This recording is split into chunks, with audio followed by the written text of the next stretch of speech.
तिम्मापुर गांव में चोपड़ा अपनी पत्नी के साथ रहता था।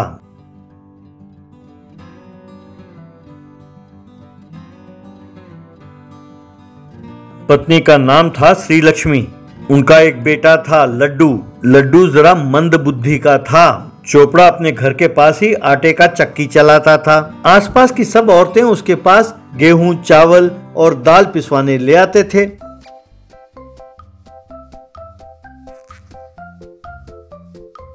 चोपड़ा उन्हें पीसकर आटा बनाकर उन्हें देता और जो पैसे वो देते वो उनसे ले लेता था। लड्डू इस काम में अपने पिताजी का हाथ बटाता था। चोपड़ा और उसकी पत्नी लड्डू के शादी के लिए रिश्ते ढूंढने लगे। श्री लक्ष्मी विचोले से, देखिए, आप तो मेरे बेटे के बारे में सब जानते हैं, इसीलिए हम सोचते हैं जो हमारे बेटे से शादी करेगी उसके नाम ये घर और जमीन सब कर देंगे। इसलिए आप किसी ऐसी लड़की की तलाश करें। तब शादी का विचोला, वाह, क्या बात कही बहन जी आपने। इतने दिन ये ना जानते हुए मैं लड्डू के लिए रिश्ता ढूंढते ढूंढते थक गया।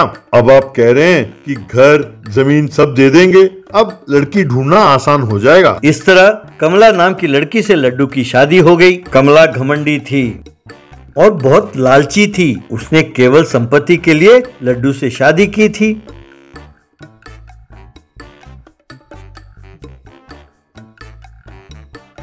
शादी होने के 2 दिन बाद ही उसने अपने सास से कहकर घर और जमीन के कागज अपने नाम कर लिए। तब से उसने अपना राज चलाना शुरू किया। एक दिन लड्डू आटा का चक्की चला रहा था। तब कमला, सुनो जी, तुम अकेले चक्की क्यों चला रहे हो? तुम्हारे पिताजी भी तो है, उन्हें चक्की चलाने कहो और तुम कोई काम कर लो, हमें ज्यादा पैसे मिलेंगे। अब उठो भी वहाँ से। तब श्री लक्ष्मी, ये क्या बेटे, बाबूजी दिन भर चक्की नहीं चला सकते, इसीलिए लड्डू उनकी मदद करता है। वो बाहर जाके क्या काम करेगा? तब कमला, क्या करेगा? अरे यू सांड की तरह मोटा हुआ पड़ा है और वैसे भी चक्की चलाने के लिए बाबूजी अकेले काफी है। अब इसके लिए 2 लोगों की क्या जरूरत है? दोबारा मेरे सामने जुबान मत चलाना। ये सुनकर घर में सब डर गए। अब लड्डू जाकर मजदूरी करने लगा। दिन भर चोपड़ा चक्की चलाते चलाते थक जाता था। तब श्री लक्ष्मी बेचारी चक्की चलाने लगी। ये देखकर कमला, ये क्या, तुम चक्की क्यों चला रहे हो? उस बुड्ढे को क्या हो गया? तो ठीक है, आज से तुम ही चक्की चलाना। उस बुड्ढे से कहो बाहर जाकर कोई काम करे और पैसे कमा कर लाए। इस तरह चोपड़ा ढाबे में काम करने लगा।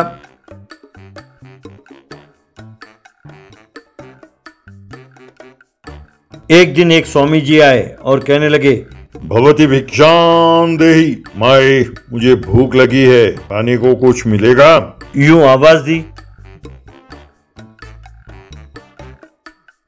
तब कमला, हाँ, सवेरे सवेरे आगे भीख मांगने, दफा हो जाओ यहाँ से, कुछ भी नहीं है। यूं डांट कर अंदर चली गई।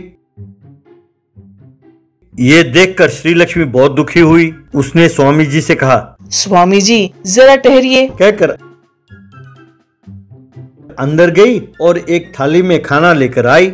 उसे खाकर स्वामी जी श्री लक्ष्मी से, बेटी, तुमने मेरा भूख मिटाया, धन्यवाद। मैं तुम्हारे घर के हालत के बारे में सब समझ गया, इसलिए मैं आपकी मदद करता हूँ। कहकर हवा में हाथ घुमाते ही उनके हाथ में एक चक्की प्रकट हुई। श्री लक्ष्मी को देते हुए स्वामी जी, बेटी, ये एक जादुई चक्की है, इसे चलाने की जरूरत नहीं पड़ती, ये अपने आप चलती है। कहकर स्वामी जी चले गए। श्री लक्ष्मी खुश हुई, अंदर गई, कमला को सब कुछ बताया और बरामदे में उस चक्की को रखा और उसमें कुछ दाने डाले। बस वो चक्की अपने आप चल पड़ी। ये देखकर कमला और श्री लक्ष्मी दोनों हैरान रह गए।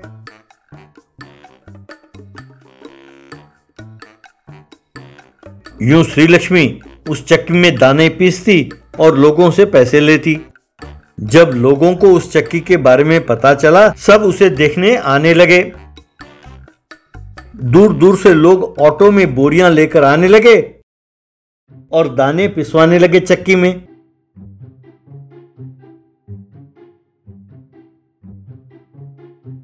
ये देखकर कमला जलने लगी। साथ ही उसके मन में एक दुर्विचार आया।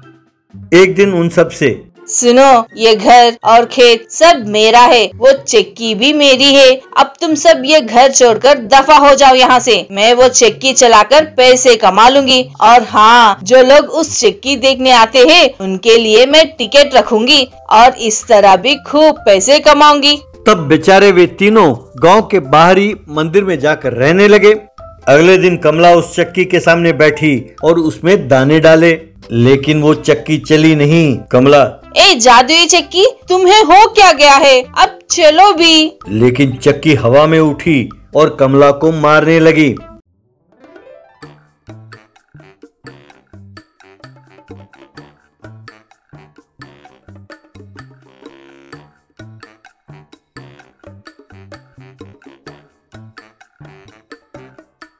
कमला, बाप रे, हाय रे, अरे मुझे मत मारो, मुझे मत मारो कहकर चिल्लाने लगी।